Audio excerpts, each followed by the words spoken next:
Hello, I'm Karen Harrison. Welcome to Reiki Call Podcast, January 2025. Hope you're staying warm in this weather. My website is karenharrison.net. And we're going to start with a little grounding meditation before I introduce our guest tonight, Jennifer Brodigan. So let's activate our Reiki energy. And let's just begin with the Reiki ideals. Just for today, we let go of anger. We let go of worry. We do our work honestly. We're grateful. And we're kind to others, beginning with ourselves. And now place your hands on your heart. And breathe in the light of Reiki into your heart. And exhale the light of Reiki into your aura. Again, breathe in the light of Reiki into your heart.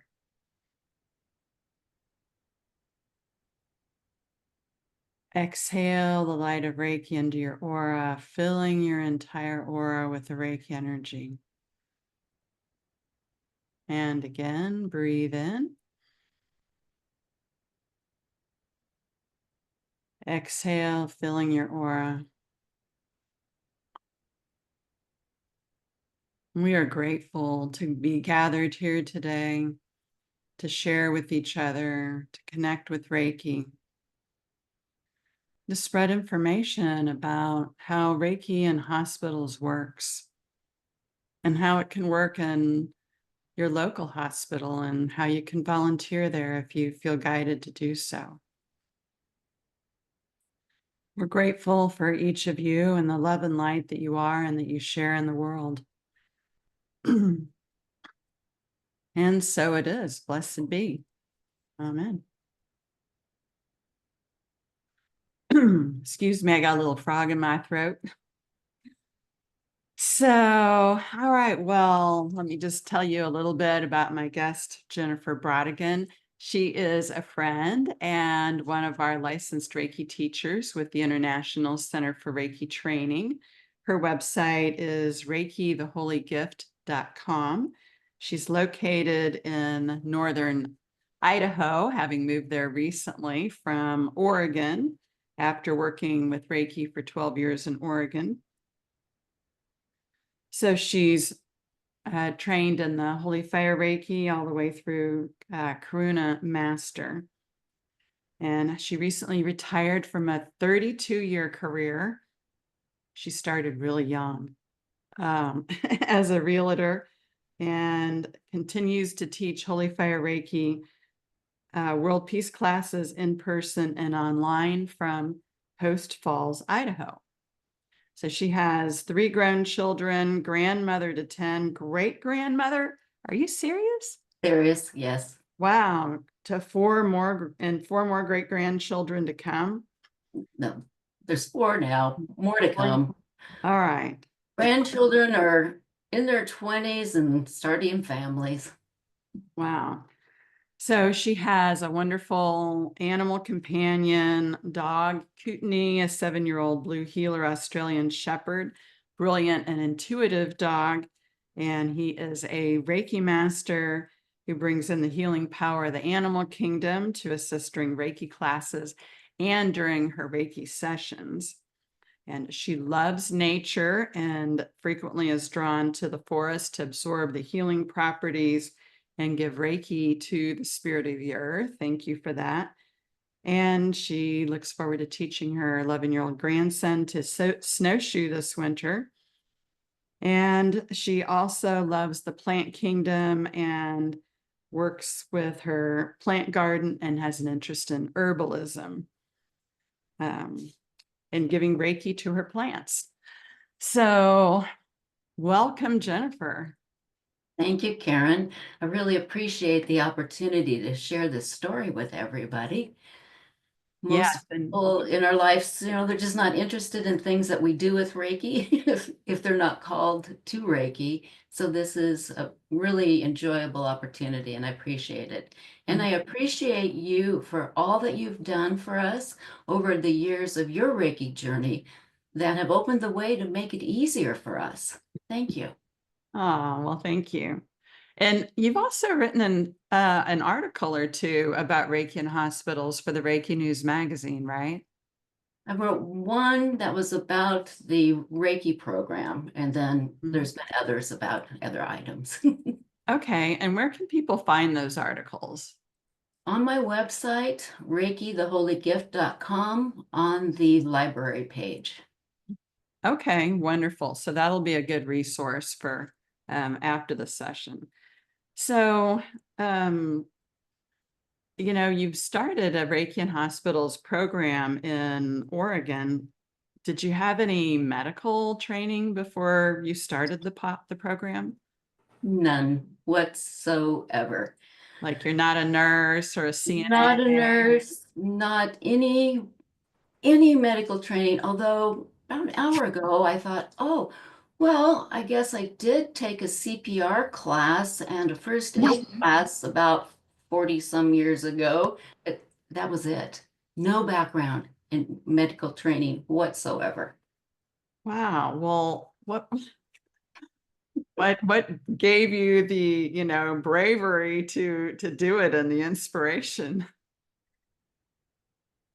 God, plain and simple. It was not something I wanted to do.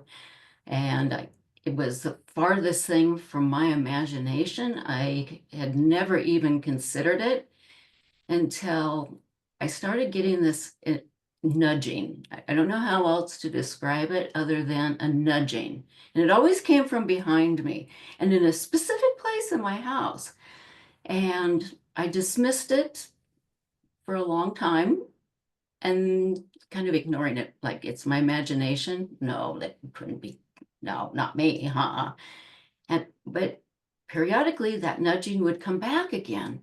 And to the point to where it became arguments with God. No, you can't make me.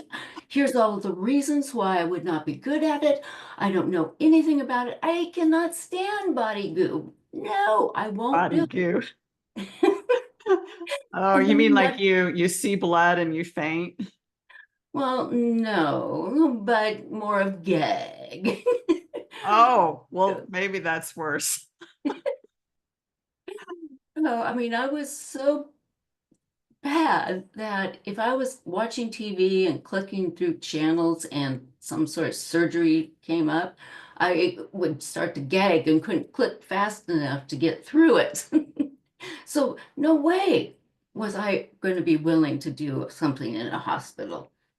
And Hmm. not only Yeah. that, at the time that this started, I couldn't fit one more thing into my life. I had been taking care of my grandmother the last 5 years of her life. I knew her life was coming to an end. I did not have healthy boundaries in regards to our codependent relationship, and I couldn't do it.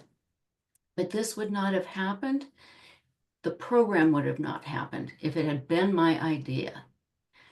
Because with my personality, if I set a goal to do something, I would have been calling too often. I would have been too persistent. I would have pushed too hard.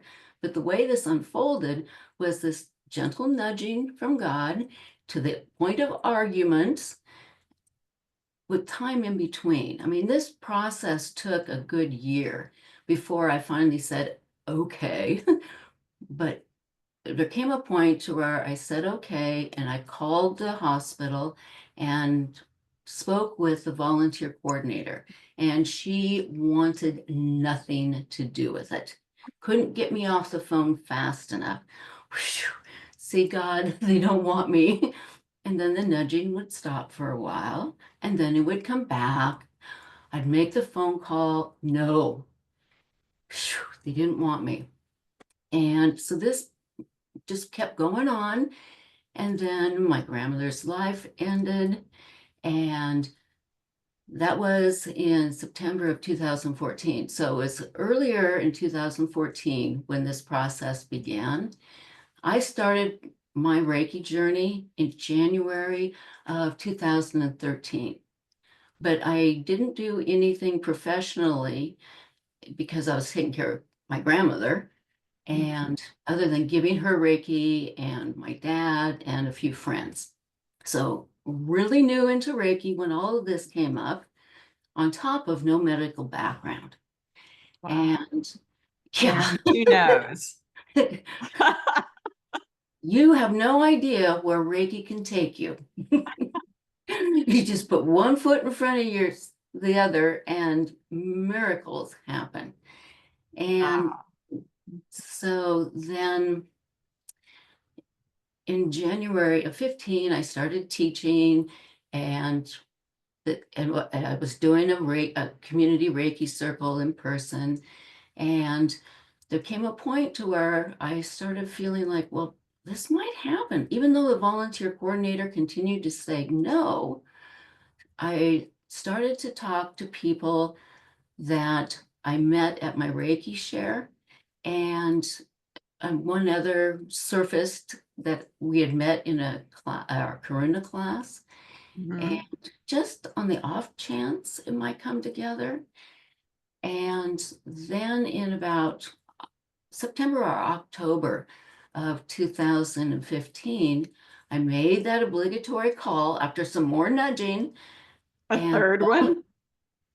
pardon? The third call? No, no, no. There were Oh, this many was, calls. Yeah, oh, a couple of months in between. So if oh, it had been my idea, 2 months would have not gone by. I would have put it in my calendar as a reminder to call every 2 weeks. I would have shut it down. But because it wasn't my will, it unfolded perfectly.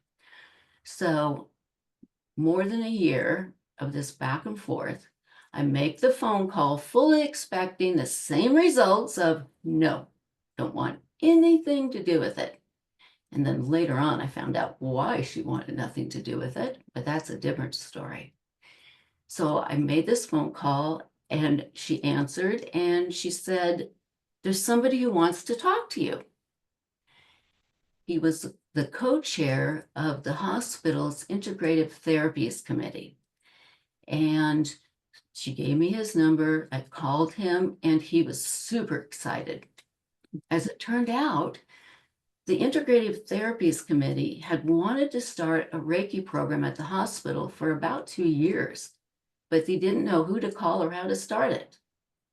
oh, From that call, things moved really rapidly. Okay, so that call was September or October of 2015. mhm. The program started January of 16. That's how quickly it came together. Wow.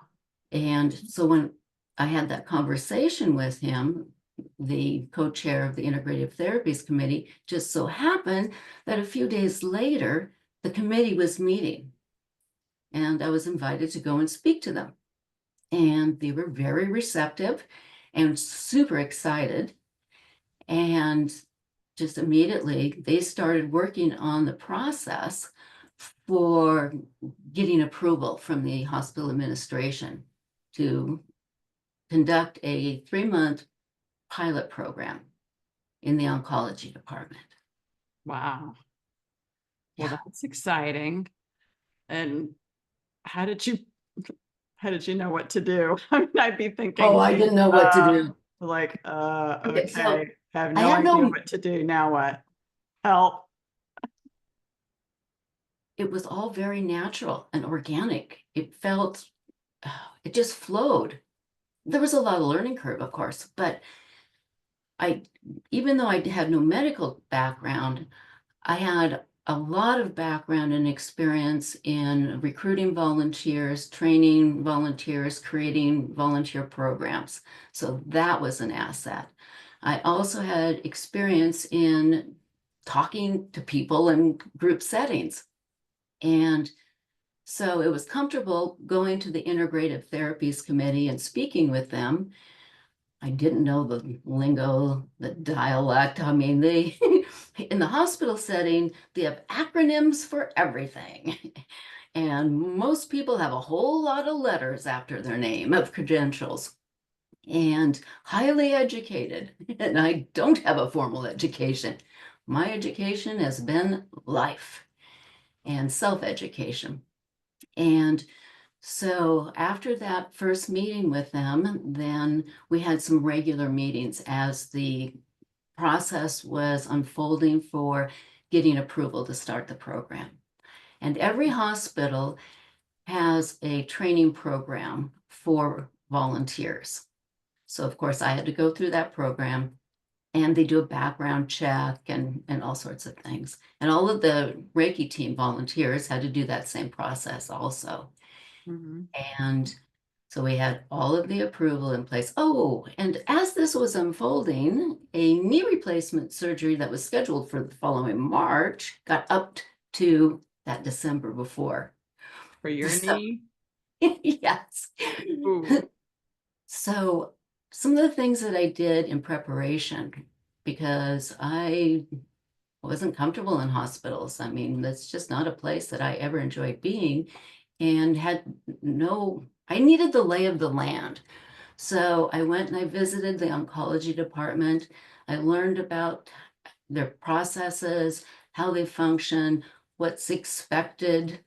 Well, part of it was the training in the hospital volunteer program, but I had to be there physically just to get a feel of it. So I knew how to train my volunteers as I was recruiting them. And I developed a program, just an easy training program for my volunteers that they needed to go through. But that was a very foreign environment to me. I'd only been in the hospital either as a patient or visiting somebody. And Wow. Well, this is pretty amazing that you put all this together with, I mean, you overcame a lot of hurdles, including, like your probably your own self-doubt. And it's like, wow, can I really do this? by that point, it was so clear that this really wasn't about me. I was just an instrument in the process, Hmm. and that a lot of life experiences had prepared me for that setting and that opportunity. Hmm. Wow. And so about a week or so before the program started in January of 2016, there were two meetings scheduled for staff to learn about the program. Hmm. And at that time, the word Reiki was a foreign word. People just were not familiar with Reiki.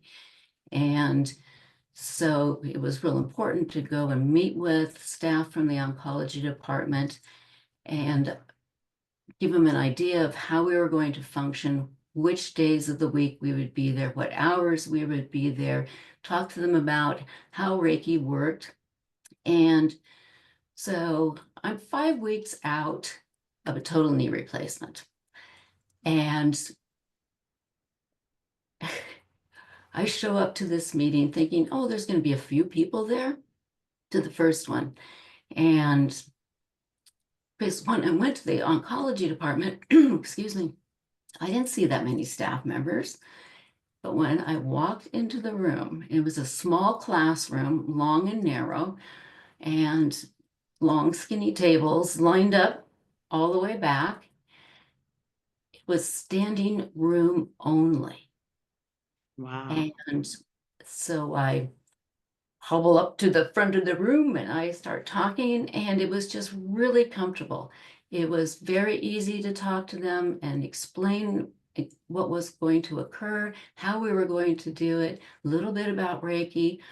Um, it was so comfortable that when my knee started throbbing too much, I explained that I needed to sit down, but I was so comfortable. I flopped my leg up on a table and didn't realize for several minutes how I must have looked sprawled eagle with my leg elevated, but they were all medical people, they were nurses.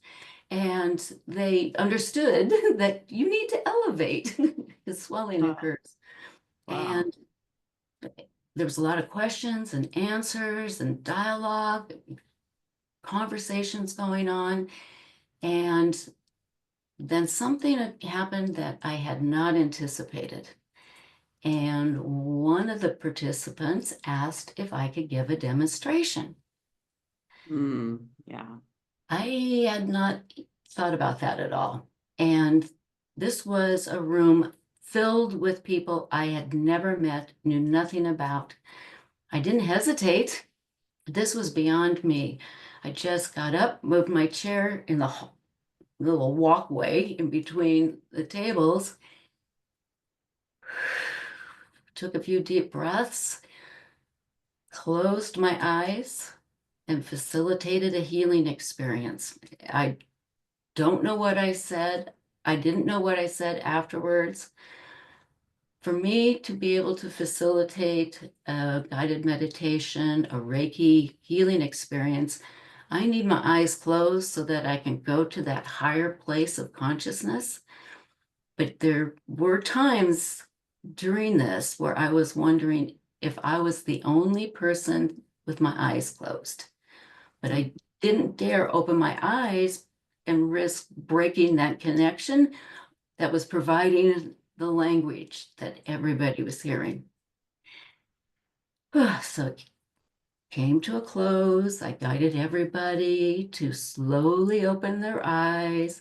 I opened my eyes and nobody opened their eyes, which felt like a really long time. And it worked. And the first people to open their eyes were the co-chairs of the Integrative Therapy Committee, who were standing at the very back of the room. And they opened their eyes, looked at each other, and turned to look at me with these huge ear-to-ear Cheshire cat grins on their face. And then people started opening their eyes, and questions, all sorts of questions. Could you do that for my patients? And I don't remember all the questions, but that was the most repeated question. How would this affect the patients? And finished the conversation. Everybody was really excited.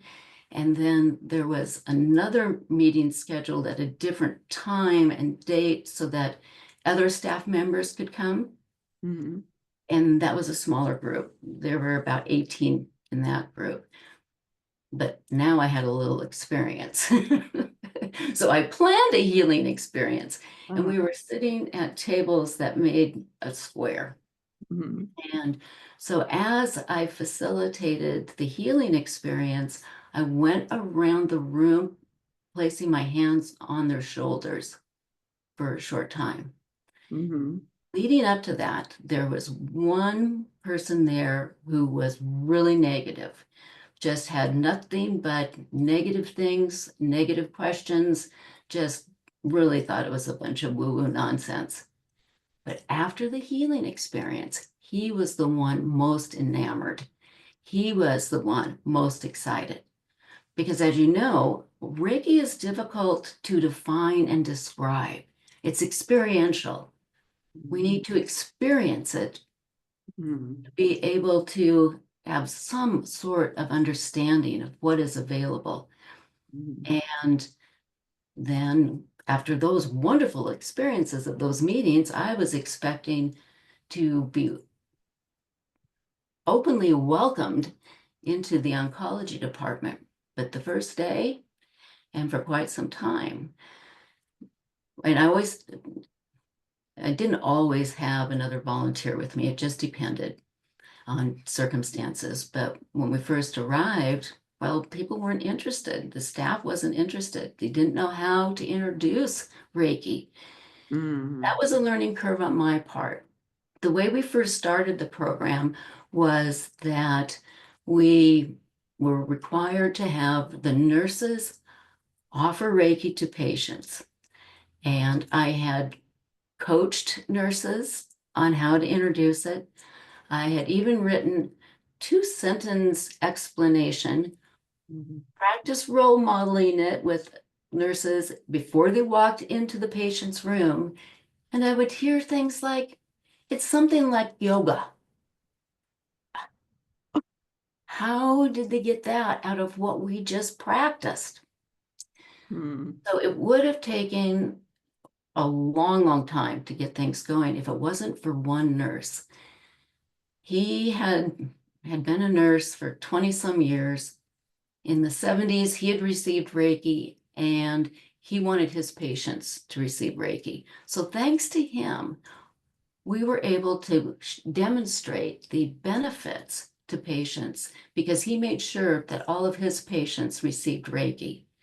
And then other nurses noticed the difference And because this what patient, difference did they notice? well, it made it easier for them because people who are fighting for their life are anxious, they're scared, they're sick, they're going through treatments that just are horrific, and they are constantly calling on their nurses.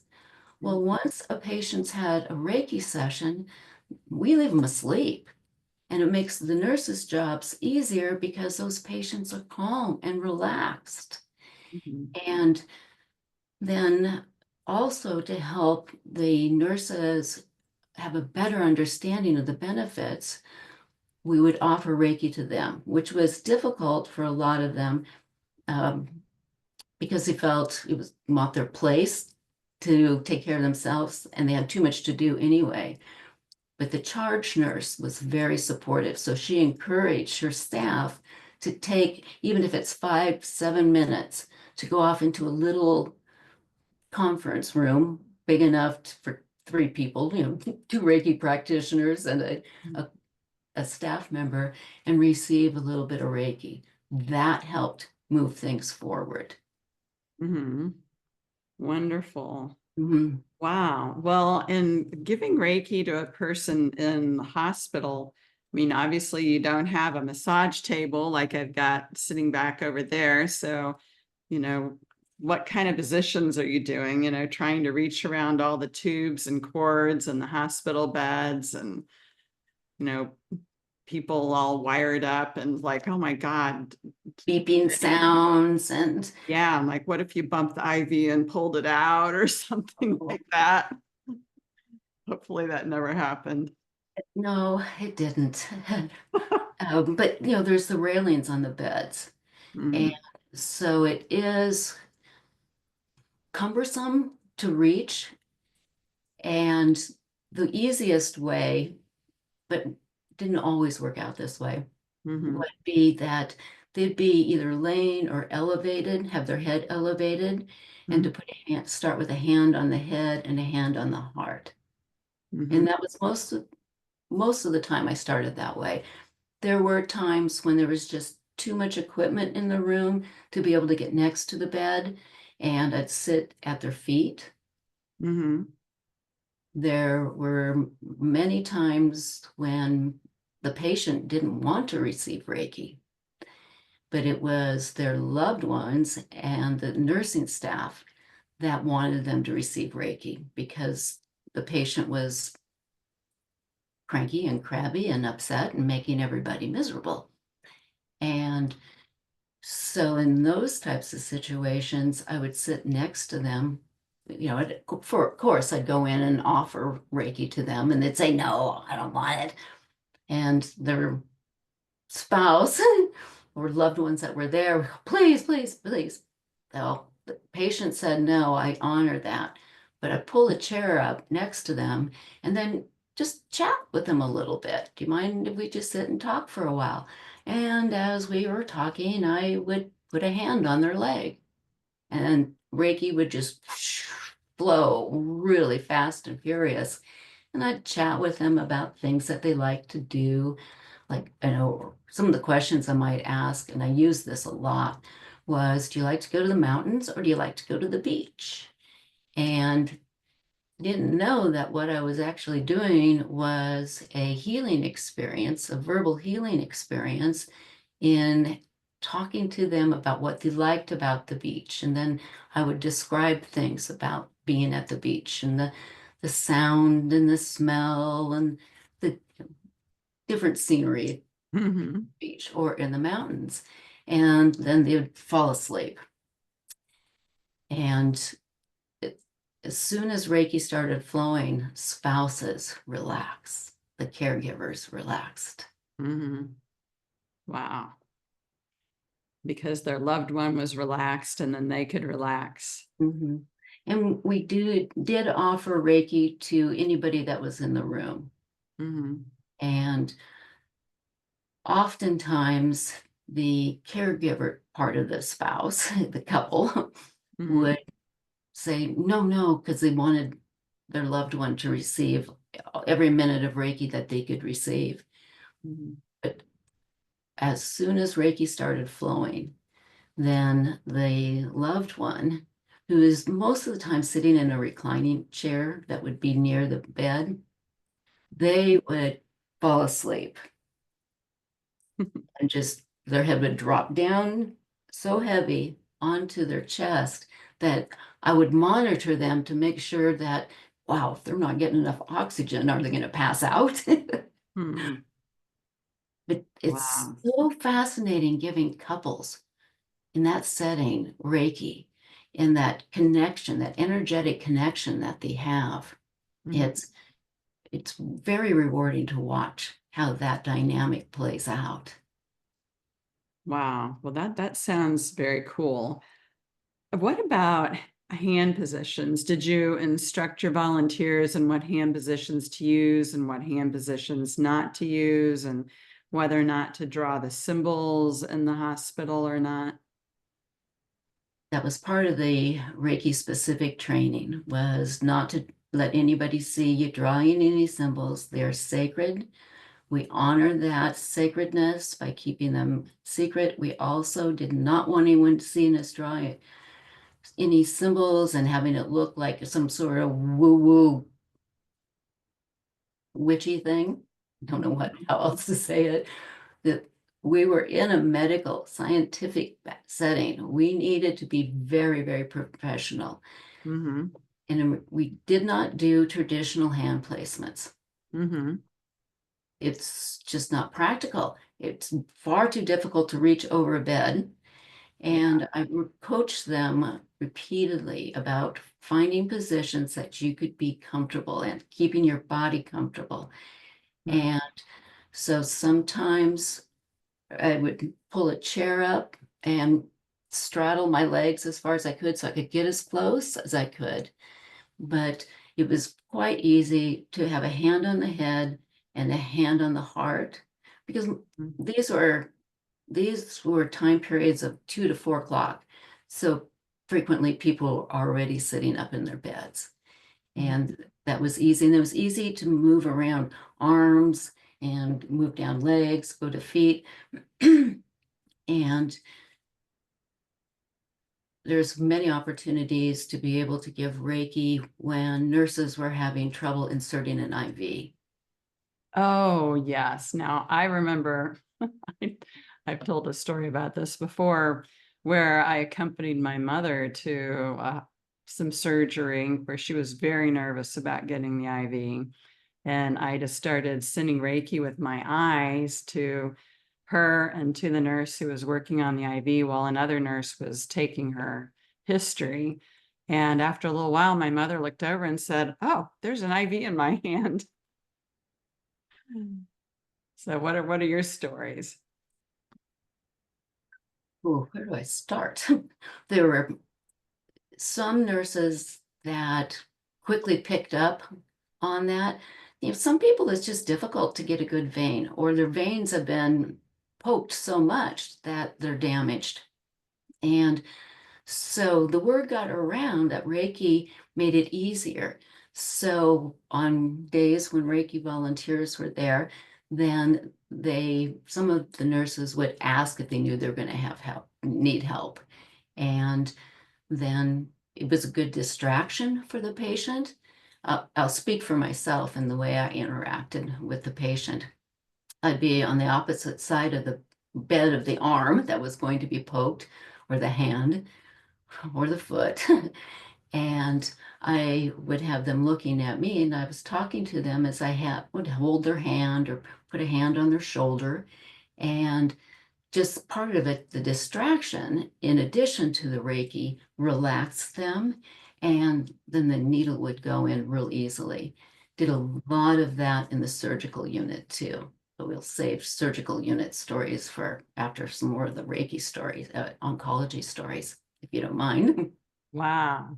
Wow. Well, that's pretty amazing. So the nurses started seeing more of the benefit of it and being open to it. I mean, how many volunteers did you train and how many people were giving sessions? So there were never more than 2 practitioners at a time, and frequently I'd be alone. So that's part of a volunteer program, is a challenge, is finding volunteers who truly are committed. I Mhm. started the program with 4 other practitioners, and they were very reliable, but they also got burned out after a while. But more people surfaced, and that was a learning curve for me, in that just because someone is experienced in Reiki and they say they would be committed, I would ask for a year commitment with just two 2-hour shifts a month, and which, that's doable. Mhm. And then I discovered that they really didn't come to me with a pure heart to serve others, that they really were coming from a place of wanting to be able to tell others that they're working at the hospital and giving Reiki at the hospital. Hmm. Yes, so that was a learning curve. But over time, more volunteers came and some left. And the most we had at one time, if I remember right, was 7 or 8. Mhm. Probably, yeah, 7 or 8 plus myself. Mhm. And there were many times where volunteers would cancel last minute. So then I would scramble to change my plans and hustle down to the hospital, because I didn't want a shift to go empty if at all possible. But there were times, especially on a Saturday, where volunteers would something else would come up, and I'd go running down to the hospital. So with any volunteer program, you're going to have some hiccups, you're going to have some learning curves, you're going to have unexpected events come up. But what that experience did for me was it catapulted my Reiki journey so fast and so much farther than it would have occurred just in a private practice, because of the way it developed my relationship with Reiki and the rapid fire experiences that I gained in that setting. Just Yeah. imagine walking into a critically ill patient's room, not knowing anything about them, and laying hands on them and they feel better. Which reminds me of another piece of this too. Just the mind-boggling concept that one little person with no medical background could go to a bureaucracy of over 4,000 employees and volunteers, convince them to allow strangers to go into critically ill patients' rooms, lay hands on them, and that they would feel better. Yeah. I That didn't is do pretty this. amazing. Yeah, it wasn't me. This was divinely orchestrated and completely managed. I just showed up with a loving, willing heart to serve and learned as I went. Well, And that's pretty amazing. And about this time, I guess I would like to check with any of our listeners if any of you have any questions for Jennifer. I mean, she's sharing a wealth of information about how she started this program. And I applaud your bravery and courage and following your guidance so strongly. I have lots of stories I could tell. Yeah. So anybody have any questions so far? This is Evelyn. Thank you very much. I really enjoyed that. Did you train nurses so they can do Reiki themselves to their patients? No. Okay. But that would be a great thing to That's do a good thing. also. Yeah. Yeah. I mean, others have done that. I know one of our other licensed teachers, Tracy Sullivan, spent time training nurses at a Yale Hospital in New Haven, Connecticut.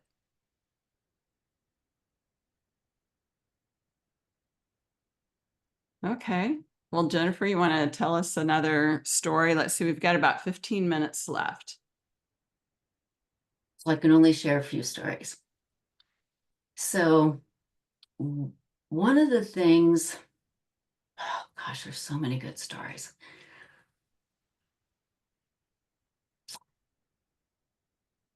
I had a lot of opportunities to work with end-of-life patients, patients who were on what was called comfort care. Nothing more could be done for them. Their life was coming to an end, their physical life, so they were just being kept comfortable. And I learned that I love working with end-of-life patients. I feel like it's being a birthing doula for the soul to be rebirthed back into the heavens. And I had such amazing experiences assisting people. Not that they passed as I was there, but it became a point to where the charge nurse, if there was a patient lingering, that on days that I wasn't even there or no volunteers were scheduled, that she would check with me to see if there was any chance that I might be able to stop by and assist. And I told the class this weekend, and John was in that class, of the first time this occurred, and it was early in the program. And the volunteer who was with me is the one I met when I did my Karuna Reiki masterclass. And we arrived at the hospital, and the nurses had been watching for us, asked us to go into this room of an end-of-life patient who had been non-communicative for quite some time, meaning, he wasn't conscious anymore. Mm-hmm. And we walk into this room, and it was shoulder to shoulder packed with family members who had traveled from all over the country to come and say their goodbyes. But dang, their loved one was still hanging on, and they were tired. The energy in the room was dense and heavy.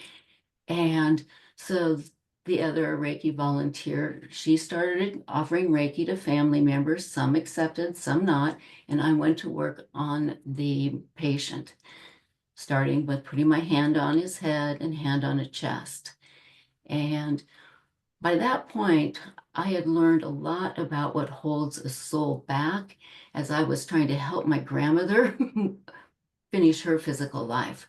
So I knew that a lot of times people are stuck and don't leave when their body is done because they have regrets and the woulda, shoulda, couldas.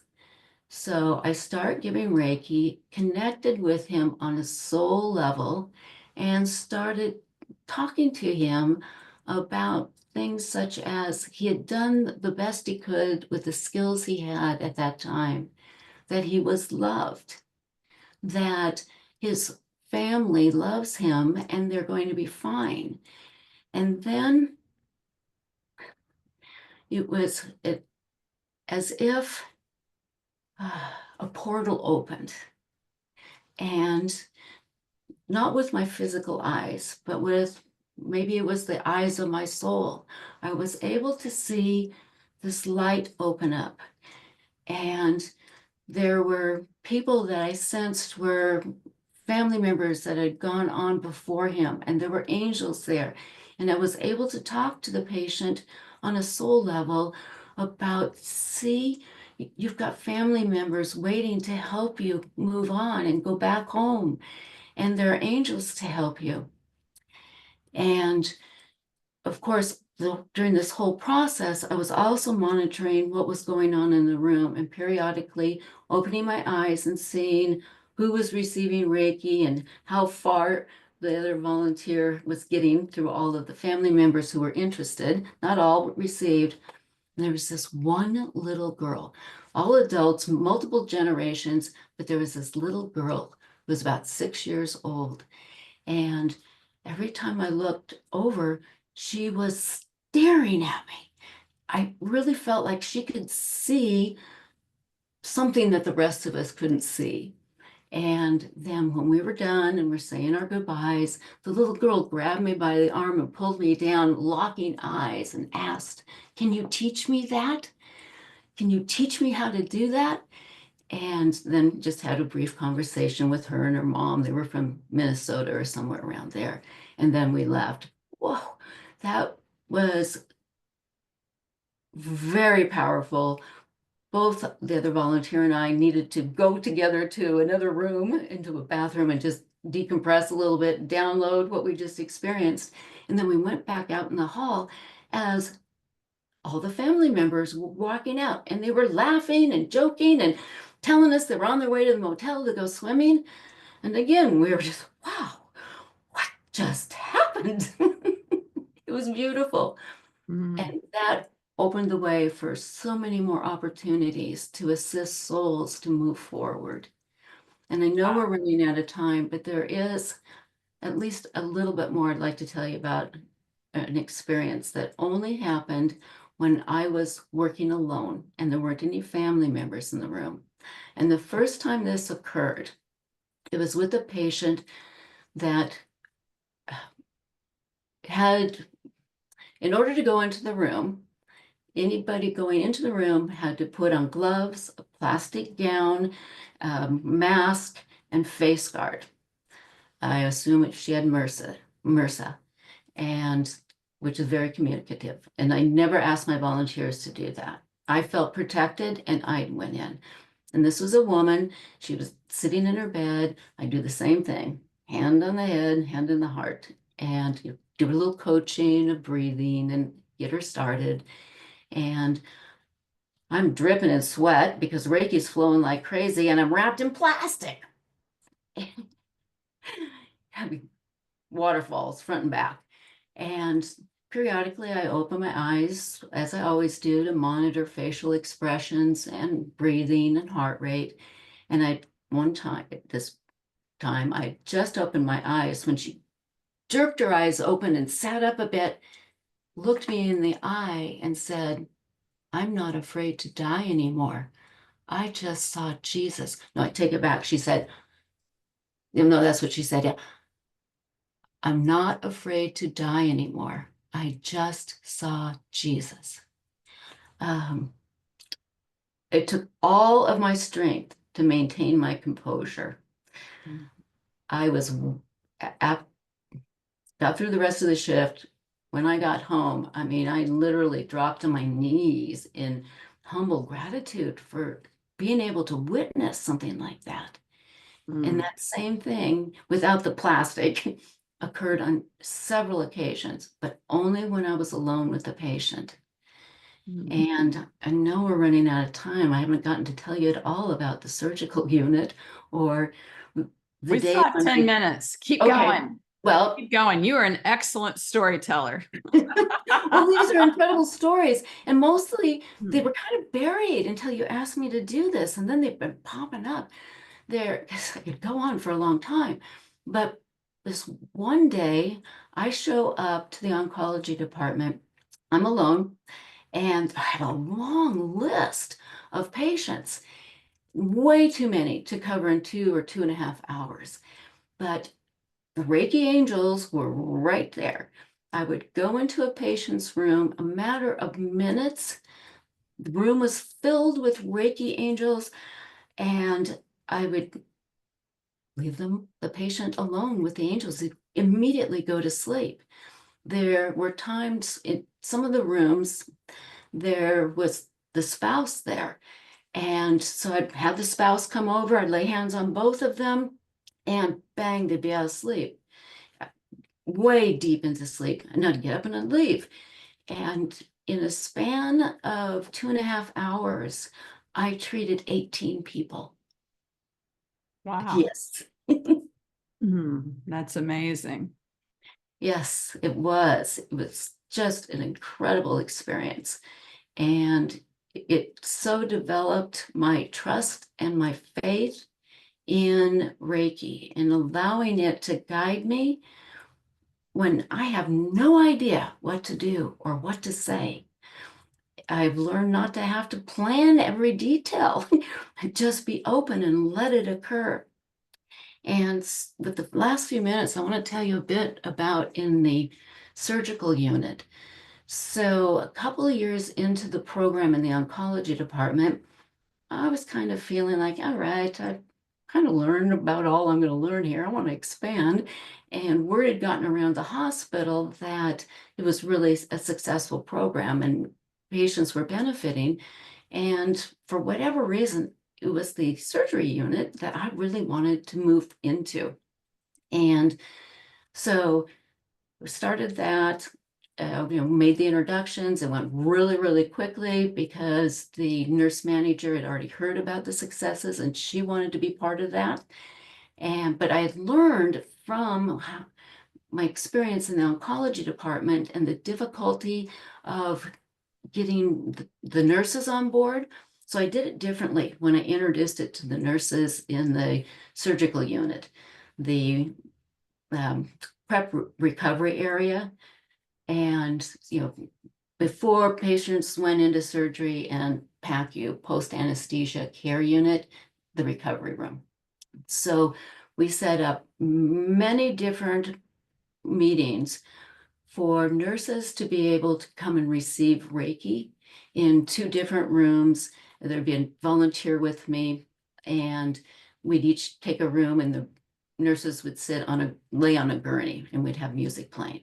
So we went in with them having experienced Reiki to some degree. So that helped a lot. Okay, I'm going to try to talk as fast as I can because I had some really awesome, amazing, cool experiences there where somebody without medical experience should not have been allowed in. If anybody had supervised or monitored, the program was so successful, nobody monitored what I did. And so it didn't take too long in the pre-surgery area for nurses some nurses, a core group who really saw the benefit and made sure their patients received Reiki on the times that we were there. And some anesthesiologists also saw the benefit because their patients that had received Reiki were needing fewer drugs. So I actually, on numerous occasions, was invited in to the patient's room when the family had to leave during nerve blocks. That's a very technical process. And so I would give the patients Reiki as very long needles were inserted into them with cameras on the end and watch it on a ultrasound screen. And it was so much easier for those patients because one, they're distracted. I'm talking with them, I'm calming them with my voice, and I'm laying hands on them and giving them Reiki.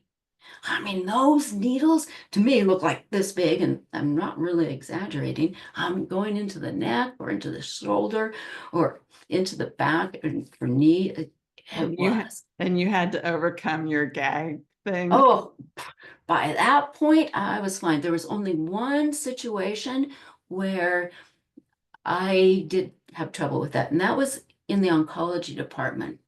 I don't think we have time for that. But also was able to go into PACU, post anesthesia care unit, and give patients Reiki in that situation. Those were specific patients. One was actually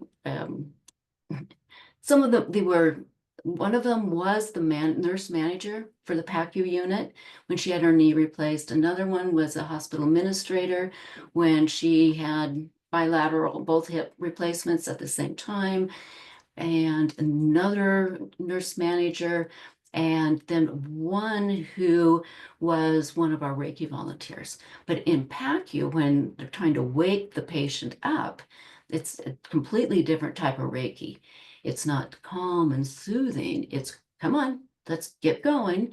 And there were times where the nurse would be busy because they're working on multiple patients. And so they'd ask me, can you help with giving ice chips? So, do things like that and be giving Reiki in a stimulating way to get them to come back and engaging them in conversation, getting them cognitive so that they could then move out of the PACU unit. Mhm. Wow. So Coming up with Reiki to wake them up. Reiki to wake them up. Like what did she do? Like, No, I didn't have to do anything. It was the intention. This was the Mm. need. I don't even know if it was my intention, but it was the need. And Reiki took care of it. My part was to show up with a loving, willing heart to serve. And I simply would talk with them as I gave them Reiki, trying to engage their cognitive brain. Mhm. Talking to them about whatever I could think of to ask them questions about. Uh-huh. Wow. Wonderful. Well, amazing how you just allowed yourself to be so guided by that. And I can imagine the amount of trust, and faith that helped to generate in you, in your connection with the divine, your connection with Reiki. And I guess we'll need to bring it to a close, but wow, the incredible difference that you made to so many people, patients and staff alike at the hospital. All I can say is thank you for your service to so many people. And then, since then you've written about it and, you've, done other things to promote it. So, that's amazing, but it just shows that anybody with a willing heart, as you said, could start a hospital program. And can you give us some resources, that I they can want use? to emphasize on that. So timeline. I first had my Reiki training, Usui Reiki, from a not very professional teacher in January of 2013. I started teaching in January of 15. The Reiki Hospital Oncology program started 2 years later, January 16. Mhm. That's how fast Reiki can move you Wow. Well, for amazing. everything else that you're doing in life.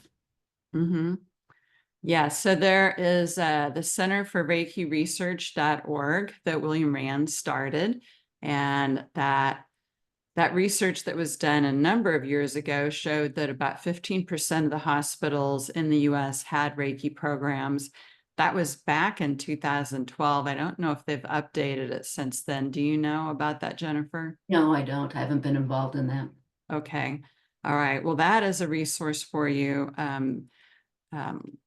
They created a booklet that had information on a lot of different hospital programs because some of them were designed, slightly different from each other.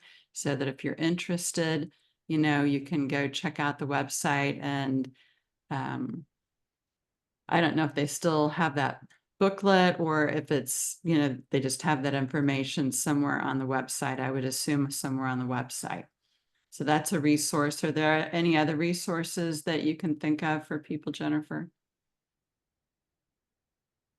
No, not as far as going online. Mm-hmm. It's more of spending time faithfully in daily self Reiki, asking for guidance, developing your relationship with the energy, and allowing it to guide you to where to go. Yes, because each of us has our own unique path about how we're going to use Reiki and how it will work in our lives. So all we got to do is tune in and listen. Awesome. Well, any last thing that you want to share before we end, Jennifer? Thank you. I really appreciate the opportunity to share these stories with you. Well, this has been amazing. Thank you so much for sharing your beauty and your heart and these stories. Yeah, I'm sure we could easily sit here and listen to another hour worth of stories. Oh, George, yeah. What are you saying? You have a question? Oh, you're muted. I found this absolutely fascinating. Thank you so much. I am an Uber driver. I found out this morning that a longtime rider of mine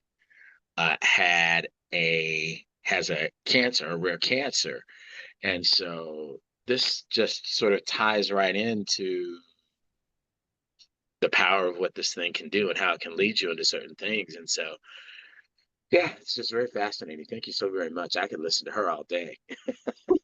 Well, thank you. Thank you, everyone, for listening. Well, And thank you for giving me the opportunity to relive some of these incredible miracles I was able to participate in. Well, thank you so much, Jennifer. Much love to you and love to everybody else. Love and healing. And we look forward to connecting with you again. Next, we have Reiki Circle in person on the 4th Monday of the month in Kansas City. And we have our online Reiki share on the 2nd Monday of the month. So my website again is KarenHarrison.net and Jennifer's is ReikiTheHolyGift.com. So thank you all for joining us. Good night. Everybody.